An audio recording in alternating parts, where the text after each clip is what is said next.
আমি বনাব লৈছোঁ হাঁহৰ মাংস ড্ৰাই ফ্ৰাই প্লাছ অলপ গ্ৰেভিও হ'ব। চ' তাৰ কাৰণে প্ৰথমতে এনেকৈ কেৰাহীখন গৰম কৰি লৈছোঁ। তাৰপিছত এই কেৰাহীখনত দি দিম মিঠাতেল, কচ্চি ঘনি মিঠাতেল, सरसों का तेल। চৰি, হাঁহৰ মাংসততো তেল ওলাবই, চ' ইমানখিনি নিদিলেও হয়। নিয়ম যিমানখিনি যাৰ যেনেকৈ মন যায় দিব আৰু মই ইমানখিনি দিলোঁ। তাৰপিছত তেলখিনি অলমষ্ট গৰম হৈ গৈছে। তেলখিনি গৰম হোৱাৰ পাছত ইয়াতে তেজপাত ধুই মেলি দি দিব। এতিয়া চাব কেনেকৈ বাজিব। গৰম মছলা, খাৰা মছলা যিটো কয়, সোৱাদৰ কাৰণে অলপ দি দিব এনেকৈ। ইয়াতে দালচেনি, তাৰপিছত ইলাইচি, লং গৈছে। এইখিনি নজ্বলাৰ আগতে পিঁয়াজ দি দিব। পিঁয়াজখিনি ভালদৰে লৰাই ল'ব। গোল্ডেন ব্ৰাউন হোৱাৰলৈকে পিঁয়াজখিনি এনেদৰে লৰাই থাকিব। তাৰপাছত ইয়াতে আদা নহৰু দি দিব। মই আদা নহৰু অলপমান খুলি লৈছিলোঁ, এইখিনি দি দিলোঁ। তাৰপিছত ইয়াতে আনিছিলোঁ হাঁহৰ মাংসখিনি এনেদৰে দি দিম। গাইজ, হাঁহৰ মাংসখিনি মই পিছে ধোৱা নাই, ইয়াত ধুই কৰিবলগীয়া একো নাই, কাৰণ ধুই ল'লে টেষ্টটো নাইকিয়া হৈ যায়, সেইটো কাৰণে মানে এনেকৈয়ে দি দিছোঁ। আৰু ইয়াত এতিয়া শুকান কিছুমান মছলা দিয়া হ'ব, যেনেকৈ গৰম মছলা, মিট মছলা, তাৰপিছত হালধি, নিমখটো মেণ্ডেট হয়। চ' এইখিনি মই এতিয়া এড কৰিম। এয়া অলপ হালধি গুড়া, সোৱাদ অনুযায়ী নিমখ, এইখিনি এনেদৰে অকণমান সময় কাৰণে লৰাই ল'ম। মই ইয়াত দিম মিট মছলা। অলপ মছলাটো হ'লে খায়ো ভাল লাগে। ইয়াত দিম গৰম মছলা। তাৰপাছত এইখিনি অকণমান সময় গেছটো বঢ়াই পেলাই লৰাই দিম। তাৰপিছত ইয়াতে এতিয়া আমি ঢাকনাখন লগাই দিম। অলপ সময় মিডিয়াম ফ্লেমত গেছটো কৰি পেলাই সিজিবলৈ দি থ'ম। 15 মিনিটছৰ কাৰণে দি থৈ দিম। চ' গাইজ, 15 মিনিট হৈ গৈছে। তো মই এতিয়া চাওঁ মাংসখিনি কিমানখিনি ফ্ৰাই হৈছে। Looks yam. আমি অকণমান ইয়াক আকৌ লৰাই দিব লাগিব।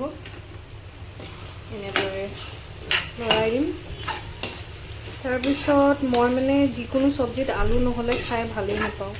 চ' মই আলু মোৰ কাৰণে মানে মেণ্ডেট হয় যিকোনো চব্জি। চ' আলু এড কৰি দিম।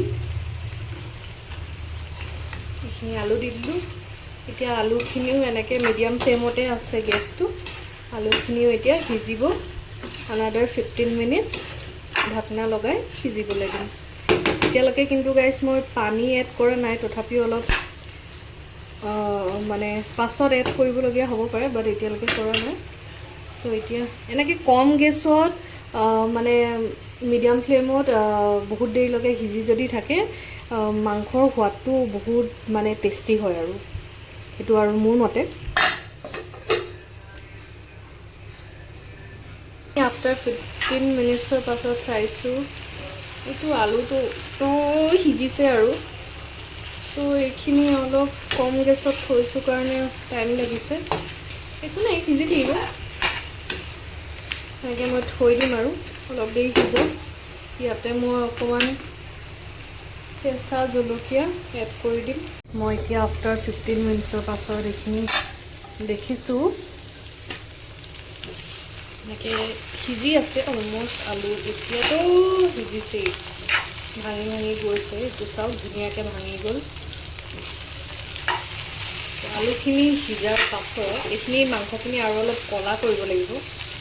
থাকিব আৰু 15 মিনিটমান থৈ দিম মই এনেকৈ। ইয়াতে মই বিলাহী অলপ এড কৰি দিম। এইখিনি বিলাহী কাটি থৈছিলোঁ, এড কৰি দিম। আৰু মই অকণমান নগা ধনিয়া কাটি থৈছিলোঁ, নগা ধনিয়াখিনিও এড কৰি দিম। থাকিব এনেকৈ ওপৰতে। শেষত মই লৰাই দিম। এইখিনি মই এনেকৈয়ে ঢাকনা লগাই দিম। এইখিনি আৰু অলপ দেৰি সিজক। এয়া মোৰ হাজবেণ্ডে লৰাই দিছে লাষ্ট ফাইনেল লুকত আহি গ'লোঁ এইখিনি চাওক এয়াহে ড্ৰাই ফ্ৰাই ৱাও এইখিনি কলা মোৰ হাজবেণ্ডৰ মতে হৈ গৈছে কলা চাওকচোন ভাল লাগিছে নাই কমেণ্ট কৰি জনাব সকলোৱে আৰু এয়া আছিল মোৰ আজিৰ ডিনাৰৰ হাঁহৰ মাংস ড্ৰাই ফ্ৰাই ডিছ আলুখিনি ধুনীয়াকৈ ভাঙি গৈছে বিলাহী সিজি গ'ল চব গোটেইখিনি সিজি গৈছে এয়া মোৰ মাংস ৰেডি বাই বাই গাইজ মই খাবলৈ ল'লোঁ